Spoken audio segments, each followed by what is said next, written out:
સ્વરૂપ છે. જશોદામાના ભાવથી આપણે સેવા કરવાની છે, બરાબર છે. તો બાળક પાસે તો કઈ મંગાય નહીં, આપણે મંગાય ન મંગાય ને. તો આપણે બધું કઈ પણ જોઈએ છે તો કોણ આપે? માં આપે. તો માને માન આપવું પડે, માને માન આપવું પડે.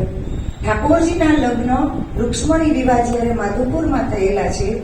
અત્યારે તમે કોઈ માધુપુર જાઓ તો માધવરાય દરિયામાંથી આપોઆપ પ્રગટ થયા છે. માધવરાયની હવેલી છે, ત્યાં યમુનાજી અંબાજીનું મંદિર છે.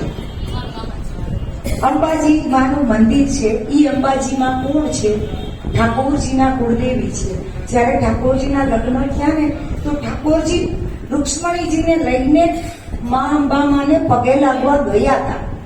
તો આપણે એવા ક્યાં 252 જેવા કે 84 જેવા જીવ છીએ? તો બધા વૈષ્ણવો આવું ઘણી વખત કહે છે, અમે માતાજીને ન માનીએ, અમે નિવેદ ન કરીએ, અમે કપડા સીવડાવવા માટે એવું પણ ન બોલીએ કે સીવડાવવા છે. મારા વાલા, ડગલે ડગલે અન્યાશ્રયનો દોષ લાગે છે. તમે મનથી કઈ કોઈનું જરા કઈ વિચાર કરો તો એ અન્યાશ્રયનો દોષ લાગે છે. જે પણ આવું પ્રવચન ઘણી વખત આપે છે કે અન્યાશ્રયના દોષને સમજો. તમે એવા મહાન થઈ ગયા હો તો તમે એવું બતાવો તો વાત અલગ થઈ ગઈ. પણ એ તો આ કળિયુગમાં અશક્ય છે.